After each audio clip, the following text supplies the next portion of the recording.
សូមអង្គបរមីប្រំព្រំបរមសុខាដរាបអើយ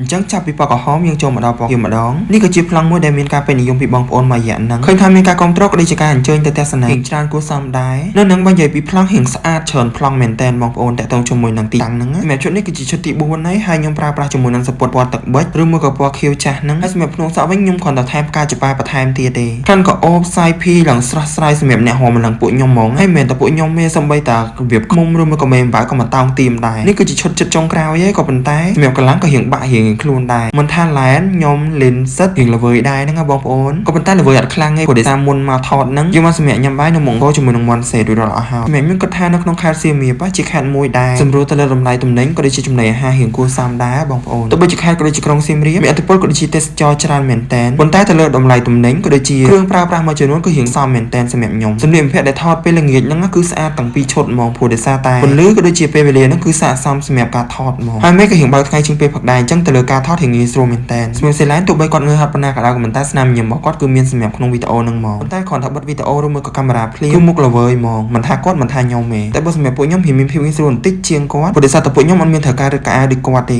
សេឡែនប៉ាកែថតមែនតែនខ្ញុំសរសើរគាត់មែនតែនហ្មងទៅលើការថតរបស់គាត់ហ្នឹងហើយម្ដងមានថតម្ដងចាប់ឯងបងប្អូនម្ដងហើយម្ដងទៀតម្ដងហើយមិនទៀតតែត្រូវដែលខ្ញុំចង់បានខ្ញុំឲ្យគាត់បដូរព្រោះដោយសារតែការថតបែបហ្នឹងមិនចំណាយតែពេលវេលាបងប្អូនទៅលើថវិកាក៏រៀងកញ្ចប់ធំគួរសមដែរតែទោះបីយ៉ាងណាការងាររបស់យើងគឺរលូនទៅមុខរហូតហ្មងការងារដែលល្អតើតើមានឧបសគ្គនៅពីមុខតិចតួចអញ្ចឹងឧបសគ្គនៅពេលផឹកគឺរួចរាល់អស់ហើយចឹងពេលថ្ងៃហ្នឹងគឺអត់មានឧបសគ្គអីទាំងអស់អញ្ចឹងមិនគឺជាសុំនៃផ្លូវចូលហើយនេះគឺជាខាងក្នុងហ្មងនៃភាសាគ្រប់ពណ៌គ្រប់ឈុតដែលខ្ញុំបានជ្រើសរើសគឺមានភាពស្រស់ស្អាតដែលឡៃពីគ្នាអញ្ចឹងបើសិនជាបងប្អូនត្រូវការរៀបចំខ្លួនមិនថាការថតឬការសម្ដែងអាចធ្វើការតាក់ទងមកខ្ញុំបានអញ្ចឹងសម្រាប់ប្លង់ឈុតហ្នឹងគឺខ្ញុំប្រើតែពីរប្លង់ទេខាងមុខនិងខាងក្នុងហើយភាពខុសគ្នាក៏ដូចជាភាពស្អាតហ្នឹងគឺមានរៀងខ្លួននៃប្លង់នីមួយៗនិយាយទៅឥទ្ធិពលនៃផ្កាស្រស់គឺធ្វើឲ្យអ្នករាំហ្នឹងគឺមានភាពស្រស់ស្រាយក៏ដូចជាមានសោភ័ណមែនតែនសម្រាប់ខ្ញុំផ្កាទាំងអស់ហ្នឹងខ្ញុំព្យាយាមក្រងមែនតែនសម្រាប់ការថតលើកហ្នឹងសម្រាប់បងប្អូនទៅលើការក្រងផ្កាពិបាកទៅលើអីជាងគេបើសម្រាប់ខ្ញុំគឺទៅលើការរើសគ្រាប់ផ្កាមួយដើម្បីឲ្យស្មើគ្នានឹងហ្មងប្រើពេលយូរសាហាវក៏ប៉ុន្តែដើម្បីសោភ័ណដូចភាពស្រស់ស្អាតគឺខ្ញុំព្យាយាមមែនតែនសម្រាប់ការរើសមកគ្រាប់ដើម្បីការទាំងអស់ហ្នឹងមានការបដិញ្ញគ្នាពីតូចទៅធំពីធំមកតូចដូចជាមានខាងដើមអញ្ចឹងទៅលើការថតម្ដ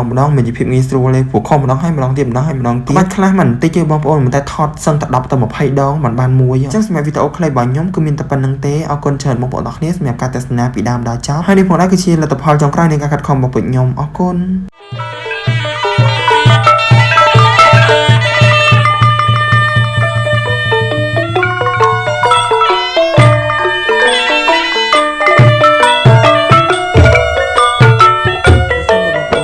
សម្លៀកបំពាក់ឬមួយក៏ការសម្ដែងរបាំបុរាណព្រមទាំងមានចម្ងល់ផ្សេងៗតាក់ទងជាមួយនឹងការសម្ដែងអាចតាក់ទងមកលេខទូរស័ព្ទនេះឬមួយក៏សាកសួរខាងក្រោមបានអរគុណ